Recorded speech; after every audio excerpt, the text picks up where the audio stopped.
boa noite. Boa noite para você. A cuidadora do médico que morreu durante um assalto em São Paulo confessou participação no crime. Ela entregou as chaves do apartamento para os comparsas e está presa. Um dos 3 suspeitos foragidos foi identificado. A quadrilha é acusada de latrocínio, roubo seguido de morte. As imagens das câmeras de segurança foram determinantes para identificar ao menos um criminoso. Este de blazer azul é Wagner Aparecido Ferreira. As investigações apontaram que ele é vizinho da cuidadora do médico aposentado, Murilo de Oliveira Vilela, de 93 anos, que morreu após ser amarrado durante um assalto neste prédio na capital paulista. Ela falou que quem propôs para ela a prática do crime foi o Wagner. Não foi coagida, não. Rosa Rodrigues Barbosa, de 38 anos, trabalhava para o idoso havia 7 meses. Segundo a polícia, o crime teria sido premeditado há pelo menos 2 semanas. A cuidadora teria dito ao cúmplice que o patrão dela era um médico rico e que tinha um cofre em casa. Em depoimento, ela confessou que entregou as chaves da portaria e do apartamento para que o assalto fosse realizado. Simulou todo o teatro, o que já levantou suspeita, porque ela afirmou que foi amarrada com cabo de carregar o telefone celular. Só né? nas mãos. Só nas mãos. Então ela poderia andar. Né? E tinham apenas 2 nós, coisa que a gente sabe que é fácil desatar. A cuidadora teve a prisão decretada pela justiça. Wagner está foragido. Os outros 2 criminosos ainda não foram identificados. O crime chocou a família da vítima, principalmente porque o médico estava lúcido e ativo. Ficamos aqui consternados, né? Como esses criminosos simplesmente ignoram as possibilidades do que pode acontecer, né? Muito triste esse latrocínio, muito triste mesmo. Veja agora outros destaques do dia. Cão ataca criança e babá em prédio de luxo em Belém. Acordo põe fim à greve dos petroleiros. No Ceará, número de homicídios dispara com o motim dos policiais. Estados Unidos reabre mercado para carne brasileira.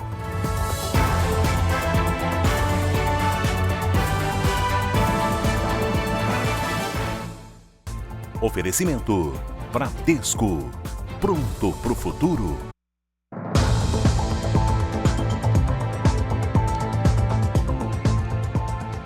Um cachorro da raça Bulldog inglês atacou uma criança e a babá no elevador de um prédio de luxo em Belém. O dono do animal deve responder pelo crime de lesão corporal culposa. O vídeo é do circuito interno do elevador social. Nele estão uma criança de 1 ano e meio e a babá. Eles estão no 3º andar esperando o morador entrar no elevador, quando, de repente, aparece o cachorro. Ele primeiro avança no menino. O dono do cachorro aparece logo em seguida e tenta conter o animal. Ele levanta a criança para salvá-la. O cachorro então começa a atacar a babá. A porta do elevador se abre e as vítimas saem desesperadas. Só então o animal é controlado. A criança e a babá foram socorridas por moradores e levadas para o hospital. Os 2 tiveram alguns arranhões. Ninguém da família quis gravar entrevista porque estão traumatizados. Um boletim de ocorrência foi registrado, denunciando o ataque do animal. O menino e a babá foram submetidos a exame de corpo de delito. O vídeo também vai ser periciado. Nós já intimamos o proprietário do animal para a instauração de um procedimento a priori, né, uma lesão corporal culposa, né, e também a contravenção penal de omissão de cautela na guarda e custódia de animais. Para este adestrador, o comportamento do cão está diretamente ligado à criação que recebe. O fator preponderante mesmo é a questão da socialização, né, onde desde o começo ali do nascimento do cão, você começa a apresentar para ele crianças, idosos. Vai ser o que vai realmente, posso dizer assim, eliminar situações diversas que possam ser negativas lá à frente desse cão. Tropas do Exército já circulam pelas ruas de Fortaleza e da região metropolitana. Eles se juntaram a mais de 500 homens da Força Nacional e da Polícia Rodoviária Federal que já estão no estado para reforçar a segurança. O estado passa por uma crise na segurança desde a última terça-feira, quando policiais militares cruzaram os braços para pressionar por aumento salarial. A manifestação ficou violenta. Além de fechar batalhões, homens encapuzados atacaram viaturas nas ruas e queimaram carros. Em meio aos protestos e com menos policiais militares nas ruas, a violência disparou. Somente nas 48 horas, entre as 6 horas da manhã de quarta-feira e as 6 horas desta sexta-feira, o estado do Ceará registrou 51 assassinatos, mais de um por hora. Antes desse movimento, a média de homicídios em 2020 era de 6 por dia. A situação está tão tensa que várias cidades já cancelaram a programação de carnaval. O estado do Ceará tem 30 batalhões de polícia militar.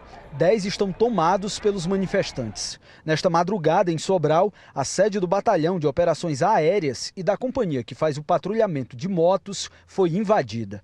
Cerca de 80 homens tomaram o local e furaram pneus de motos e viaturas. A invasão foi feita pelos mesmos policiais militares que estavam no batalhão onde o senador licenciado Cid Gomes foi baleado. Os homens que aparecem atirando ainda não foram identificados.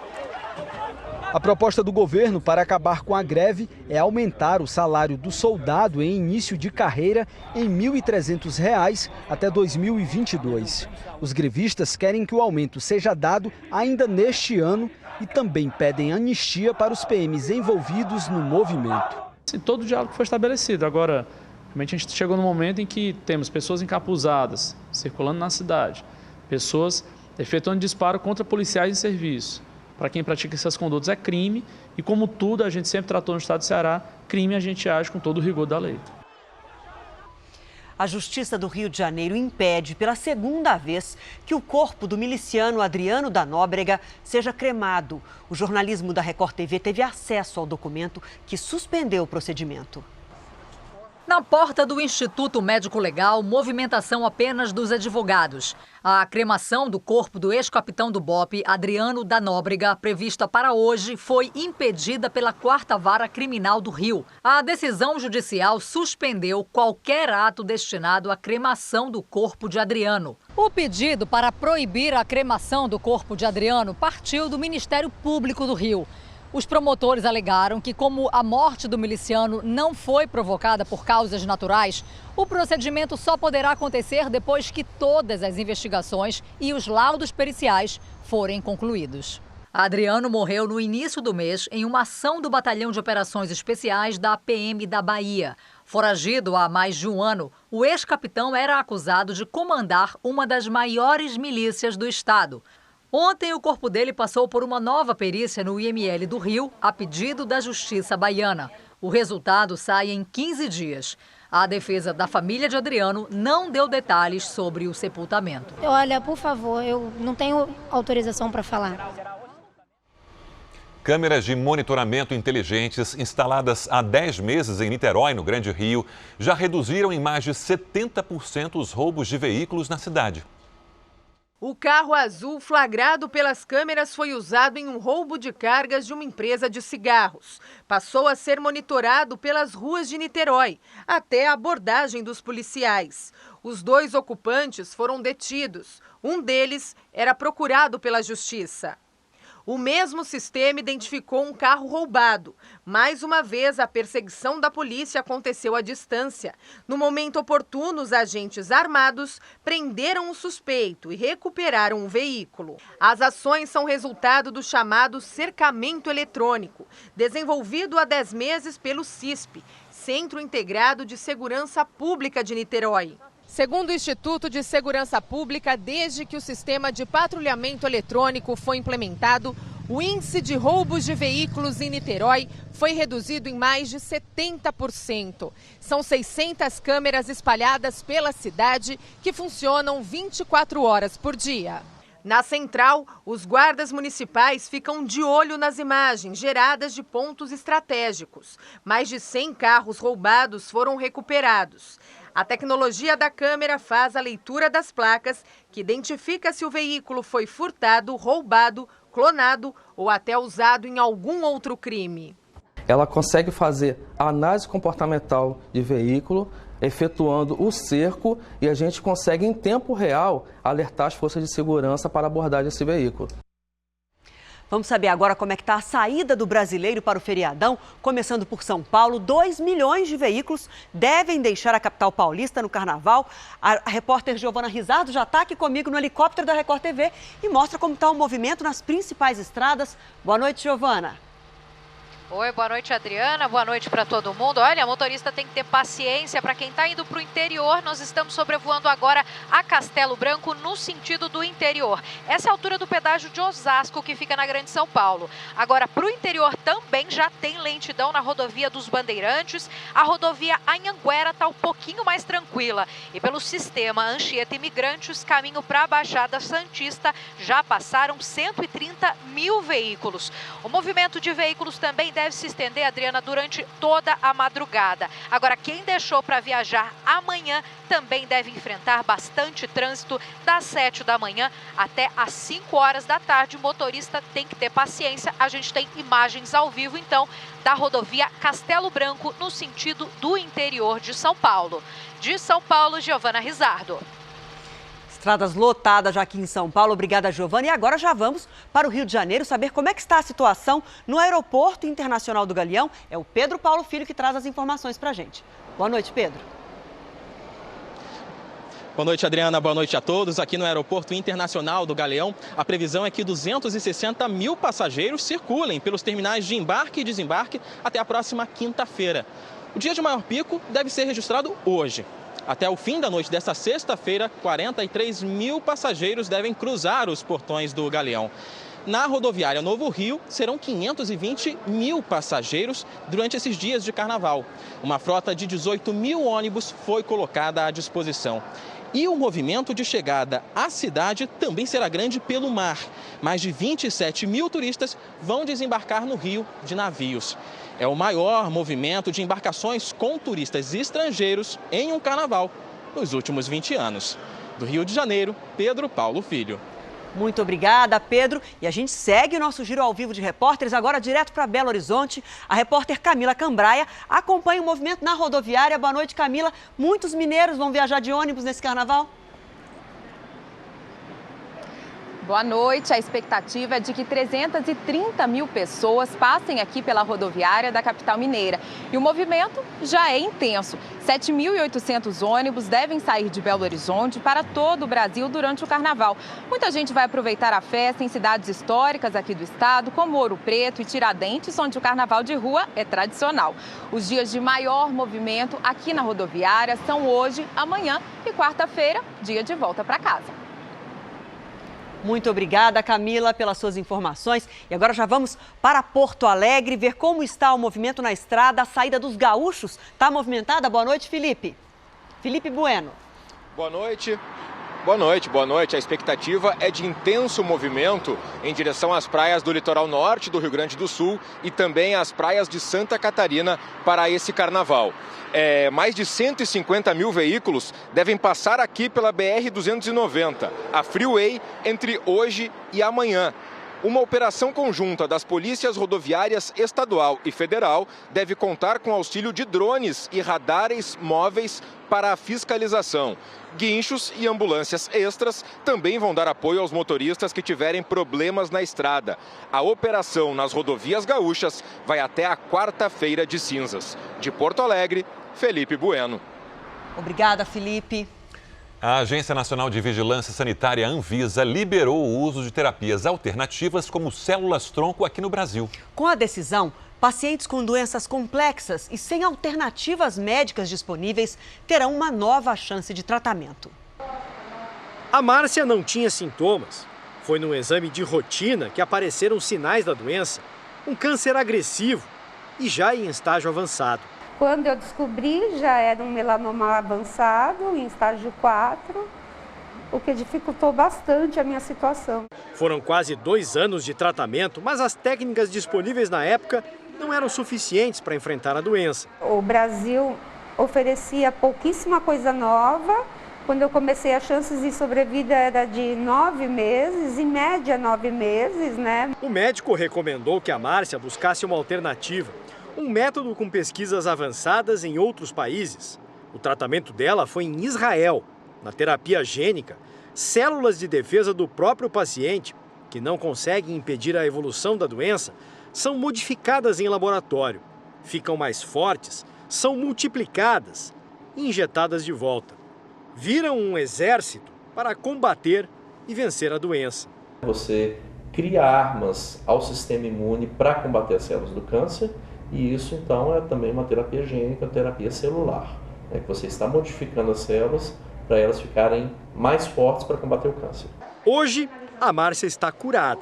No Brasil, o desenvolvimento e a produção de remédios para esse tipo de terapia não eram permitidos.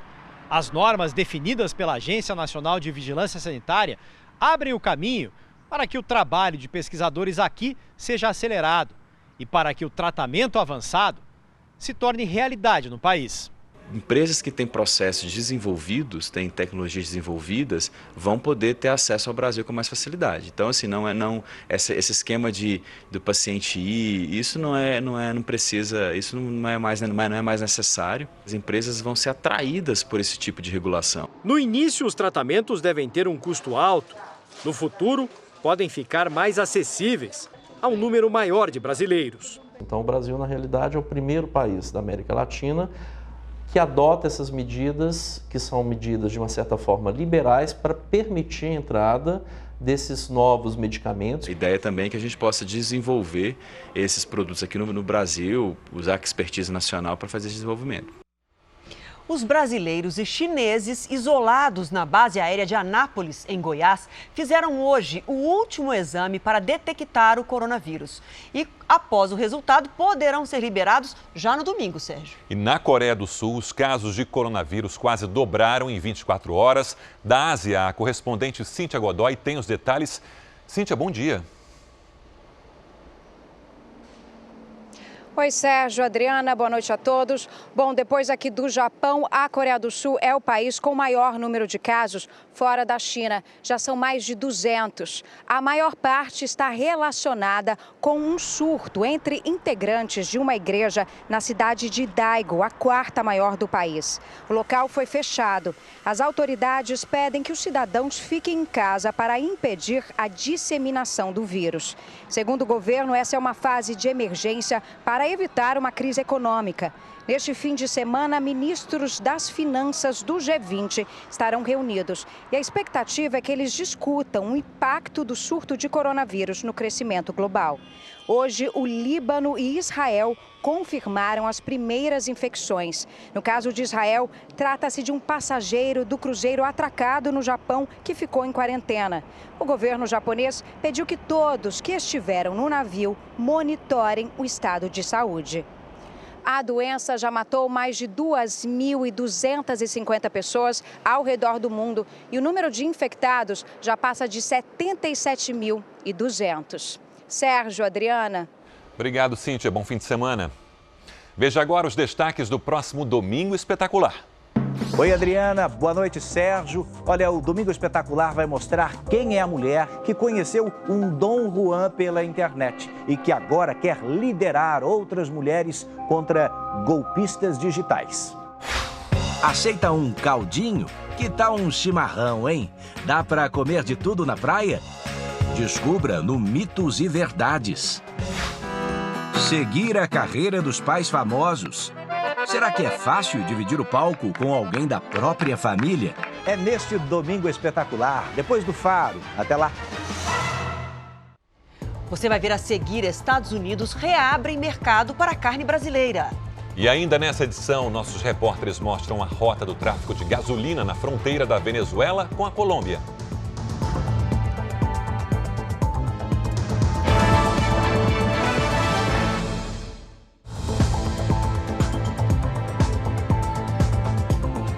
O presidente Jair Bolsonaro já está no Guarujá, litoral paulista, onde vai passar o feriado de carnaval. Quando voltar a Brasília, Bolsonaro deve enviar ao Congresso a proposta da reforma administrativa.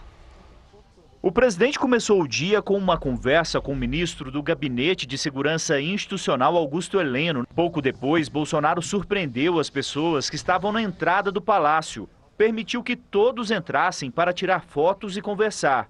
O presidente falou que não se desentendeu com Paulo Guedes e que não cobrou o ministro da Economia. Está dizendo aqui que está uma crise entre eu e o Paulo Guedes, estou cobrando o crescimento de 2% desse ano. A gente não sabe, esse ano mal começou, como é que eu vou cobrar 2% do crescimento dele? O vídeo foi gravado pela Aline, uma professora de Mato Grosso. Definitivamente é um sonho que se torna realidade. Estou assim, só de estar vindo aqui está muito bom. Não esperava isso, devia ter de shorts de chinelo.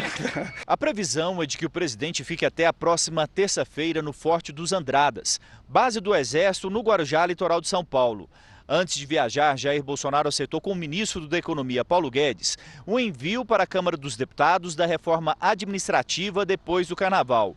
O texto traz mudanças principalmente para novos servidores públicos. Uma das novidades da proposta é o fim da estabilidade para novos contratados que poderiam ser demitidos. E nós já vamos direto ao Guarujá, ao vivo, no litoral de São Paulo. Está o repórter Fábio Menegatti, que acompanha essa viagem do presidente Jair Bolsonaro. Boa noite. Suas informações, por favor, Fábio. Boa noite, Adriana. Boa noite a todos. Olha, durante a tarde, muitas pessoas vieram aqui no Forte dos Andradas, onde está hospedado o presidente. Jair Bolsonaro chegou a São Paulo pouco antes das 4 da tarde. E logo que desceu do avião da Força Aérea, embarcou com a filha Laura no helicóptero que os trouxe até o Guarujá, no litoral de São Paulo. O presidente passa o feriado de carnaval aqui no Forte. Jair Bolsonaro não tem compromissos oficiais e a previsão é de que retorne a Brasília na terça-feira. Do Guarujá, Fábio Menegatti. Muito obrigada pelas informações. Vamos ver como é que fechou o dólar nessa sexta-feira. A moeda americana bateu um novo recorde, fechou a R$ 4,39, alta de 0,02%. Mas durante o dia, a cotação chegou a R$ 4,40, maior valor nominal já registrado. Para analistas, essa alta reflete a nova política de juros no Brasil e também a situação no mercado externo, especialmente na China. E a partir de hoje, o Brasil volta a exportar carne bovina in natura para os Estados Unidos. É uma boa notícia para a nossa economia. As exportações estavam suspensas desde junho de 2017. Por isso, vamos ao vivo até Brasília. A repórter Cristina Lemos tem as informações para a gente. Boa noite, Cristina.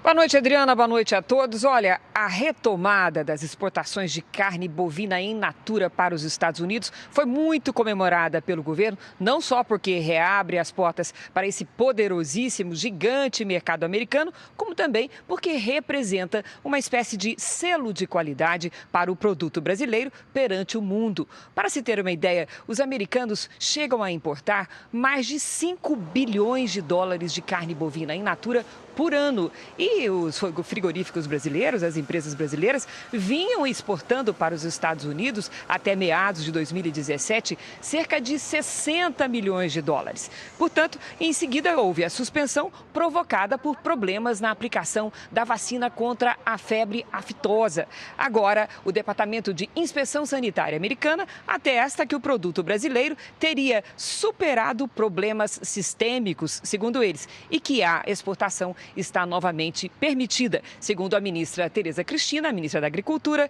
pode ser retomada imediatamente. De Brasília, Cristina Lemos. Obrigada, Cristina.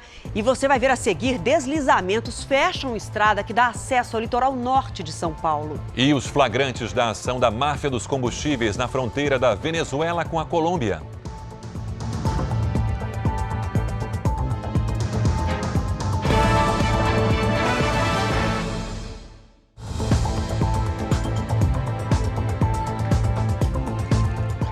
Petroleiros fecharam um acordo com a Petrobras e acabaram com a greve que durou 20 dias. O acordo foi fechado no início da noite, depois de 6 horas de negociações e colocou fim à greve mais longa dos últimos anos da categoria. Serão descontados dos salários dos petroleiros o correspondente à metade dos dias parados. A Petrobras abriu mão das punições aos trabalhadores, mas ficará com parte dos valores arrecadados pelos sindicatos como forma de pagamento das multas aplicadas pelo Tribunal Superior do Trabalho. Em vez de as multas serem cobradas, esse dinheiro vai ser desbloqueado e as multas vão ser contadas como as mensalidades que estão sendo retidas pela Petrobras. Que eles saíram daqui felizes e infelizes misturadamente. Os petroleiros também conseguiram negociar a suspensão da tabela de turnos, uma das principais reivindicações da categoria. Mas as demissões na ANSA, empresa de fertilizantes ligada à Petrobras, ainda serão negociadas, numa reunião marcada para a próxima quinta-feira, também no TST. A Petrobras afirma que colocou em ação os planos de contingência durante a greve e, por isso, não houve impacto ao consumidor. Organizações criminosas dominam a fronteira entre a Venezuela e a Colômbia para contrabandear gasolina. Os repórteres investigativos Lumes Única e Tiago Samora percorreram essa zona perigosa da rota da máfia do combustível. Perigo, diz o alerta no tanque do caminhão. O produto é inflamável, gasolina. Mas nem todo o transporte é feito assim. Esta é a principal rota de contrabando do combustível que sai da Venezuela para ser vendido ilegalmente no país vizinho. Para entrar na Colômbia, os traficantes também usam trilhas escondidas na mata. Por aqui seguem os contrabandistas que carregam o combustível em pimpinas. Recipientes com capacidade para 28 litros cada. Eles são escoltados por motoqueiros armados, conhecidos como moscas. A equipe do Núcleo de Reportagens Investigativas da Record TV flagra um caminhão cheio de gasolina. Para chegar a Cúcuta, como hago? Os traficantes ficam tensos com a abordagem e um deles levanta a camiseta. A equipe segue viagem. Os pimpineiros estão na beira da estrada. Quanto é, irmão? Quanto está? O abastecimento é feito com a ajuda de uma mangueira e uma garrafa PET cortada ao meio. Quando param para comer, os repórteres conversam com a dona da lanchonete na cidade de São Faustino. Em frente fica o último posto policial antes da fronteira. A mulher faz um alerta. Não olha para ela. Menos estrangeiro.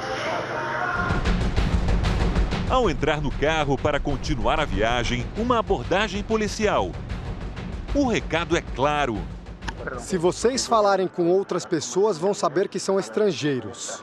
Não quero assustá-los, mas vocês podem ser sequestrados. É hora de retornar, não sem antes ser parado mais uma vez pela polícia. O apelo para deixar a região é reforçado. Então, fomos orientados para sair rapidamente daqui. Nós vamos seguir o conselho dos policiais e esperar que não aconteça nada no caminho.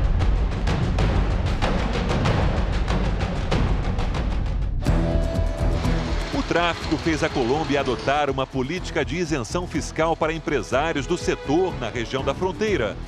A gasolina contrabandeada da Venezuela chegou a custar menos de 1/10 do valor cobrado nas bombas na década de 90. Hoje não é mais assim, os preços são parelhos. Então, o que faz o mercado de combustível contrabandeado ainda existir? O taxista diz que o produto venezuelano é melhor. Não é mais barata, é quase igual. A única coisa é que a gasolina não faz o carro engasgar. Uma sensação falsa, uma realidade ultrapassada. Assim como a desconfiança da população em relação à quantidade de litros que realmente sai das bombas. É o que afirma a diretora da Associação de Postos de Combustíveis. Estamos controlados por 5 ministérios e uma superintendência que fiscaliza quantidade, qualidade e preços. E as multas são enormes. Com mais de 40 anos de trabalho no setor, Maria Eugênia Rodrigues tem contato com funcionários da PDVSA, a estatal petroleira da Venezuela. É de lá que sai a informação de que a gasolina vendida hoje no país de Nicolás Maduro vem da Rússia. Em troca, os sul-americanos enviam petróleo bruto. Tudo porque na Venezuela não se produz mais quase nada. Os relatos são de falta absoluta de instrumentos básicos nas refinarias. Pelo que ela me contou, a situação é muito grave. Enquanto isso, a gasolina deles é vendida livremente na Colômbia. E o povo venezuelano continua fugindo em busca de uma nova vida nos países vizinhos.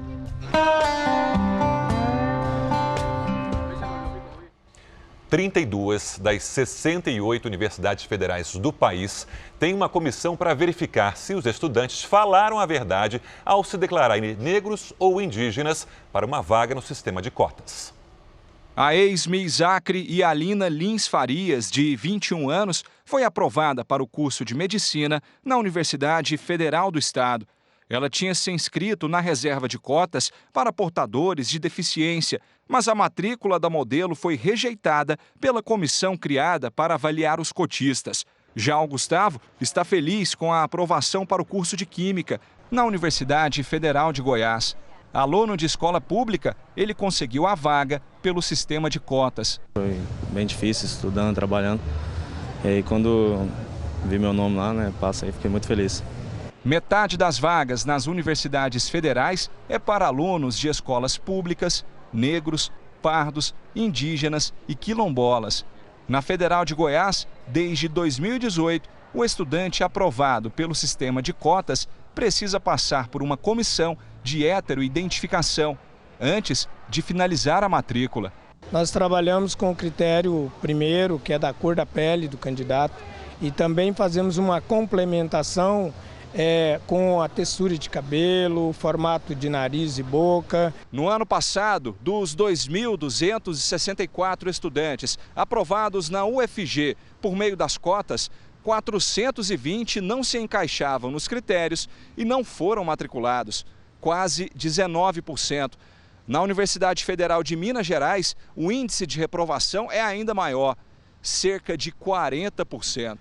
Nas universidades federais do Brasil, quase a metade já criou comissões de verificação. Esta advogada explica que era uma reivindicação do movimento negro. Prevalecia aquele documento que era a declaração. E às vezes aconteciam fraudes, algumas não tinha verificação. Então essa comissão, ela vai verificar presencialmente e confirmar a declaração daquele aluno. Vitória passou menos de 3 minutos na comissão e saiu com um sorriso no rosto. A vaga para o curso de jornalismo é definitivamente dela. Tem muita gente que às vezes nem precisa da cota realmente e acaba usando e tirando o direito de outra pessoa que realmente precisa. A defesa da ex-Miss Acre considera a rejeição da matrícula absurda e inconstitucional e afirma que ela tem deficiência visual desde criança. Você viu no início dessa edição do JR o desfecho do caso do médico que morreu durante um assalto. Pois no ano passado foram quase 80 mil roubos e furtos a residências em São Paulo. Para especialistas, uma forma de diminuir esse crime é investir na segurança e treinamento de pessoal. O prédio antigo, na região central de São Paulo, já sofreu 2 assaltos. Para moradores como a Paula, o maior problema é a falta de um porteiro. Por que não ter porteiro?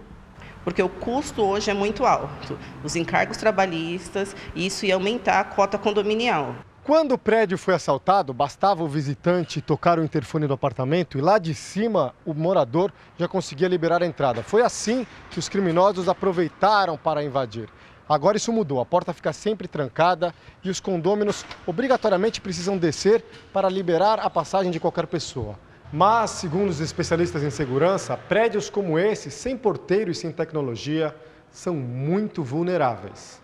É o caso do prédio invadido em São Paulo, em que o médico idoso foi assassinado depois que a cuidadora entregou as chaves aos criminosos. 90% das invasões dos prédios, dos condomínios verticais, se dá pela porta da frente. Normalmente com falhas de procedimento, onde o bandido percebe que há uma vulnerabilidade, principalmente no controle de acesso, e tem sempre um atrativo que ele vai buscar lá dentro. Esse condomínio é um exemplo de tecnologia avançada com sensores de acesso, biometria, câmeras e profissionais treinados da área de segurança.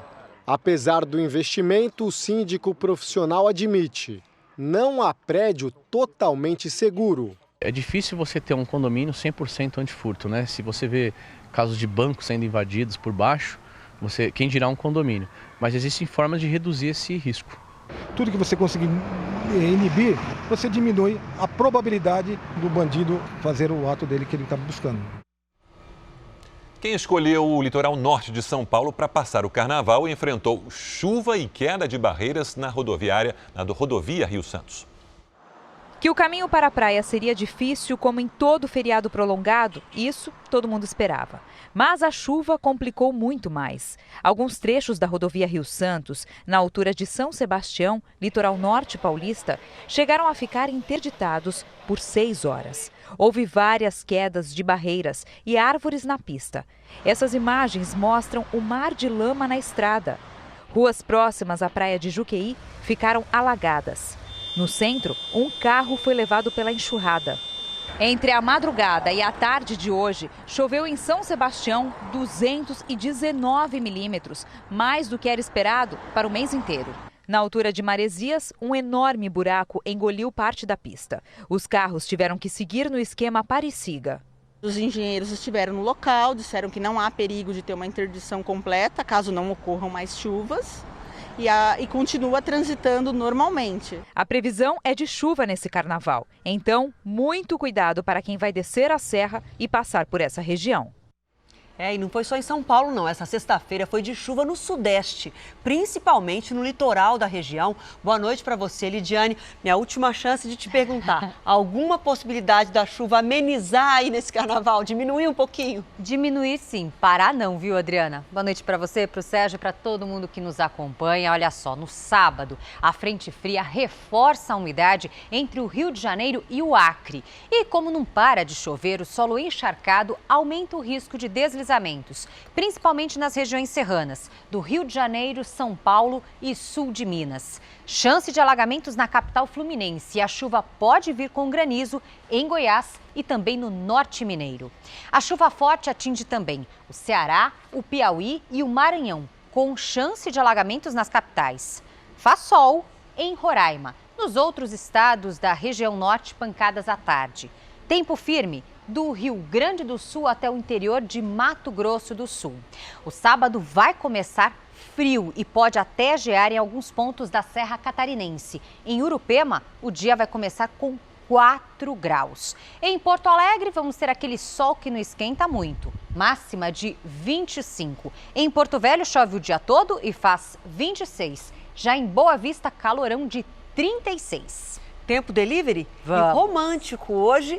Com foto. É do Valmir Martim, olha só. Ele tá lá em Maceió com a esposa, celebrando 25 anos de casamento e quer sol, Lidiane, se vira. Mais que merecido, né, Adriana? Olha só, Valmir, o sol aparece sim, esquenta, mas tem previsão de pancadas a qualquer hora. 32 graus nos próximos dias e parabéns pelas bodas de prata ao casal, viu? Em São Paulo, a gente aproveita para dar uma olhadinha. Vamos ter garoa e isso até segunda-feira. No sábado, 24, no domingo, 23 graus. Bom fim de semana. Bom carnaval. Obrigada para nós. Olha, o desabafo emocionante de um garotinho que sofre bullying por ter nanismo viralizou na internet e gerou comoção no mundo todo. Quaden Bales, de 9 anos, foi flagrado aos prantos. Eu quero que alguém me mate agora, diz o menino. Pais, eduquem seus filhos. Esse é o efeito do bullying, disse a mãe do garoto. Quaden nasceu com uma condição chamada acondroplasia, um tipo de nanismo que possui características físicas mais acentuadas. A mãe do garoto disse que o bullying com o filho é diário e que ele já tentou suicídio várias vezes. Mas a vida dele mudou depois que o vídeo viralizou e gerou uma campanha para aumentar a conscientização sobre os impactos do bullying. Vamos ser gentis uns com os outros, disse o ator Hugh Jackman, que ainda mandou um recado. Quaden, você é mais forte do que imagina e tem um amigo aqui. O comediante Brad Williams, que tem o mesmo nanismo, criou uma vaquinha virtual para levar Quaden a um famoso parque de diversão. O menino também ganhou uma viagem para Singapura para aprender artes marciais em um projeto que luta contra o bullying. A corrente de amor fez Quaden aparecer na rua sorrindo nesta sexta-feira. Ele disse que saiu do pior dia da vida dele para o melhor, conta a mãe. Volta por cima. E é simples, né? O Jornal da Record termina aqui. A edição de hoje na íntegra e também a nossa versão em podcast estão no Play Plus e em todas as nossas plataformas digitais. À 00:30 tem mais Jornal da Record. Fique agora com a novela Amor Sem Igual. Um ótimo carnaval com gentileza, com respeito, com alegria. Bom feriado. Até a próxima.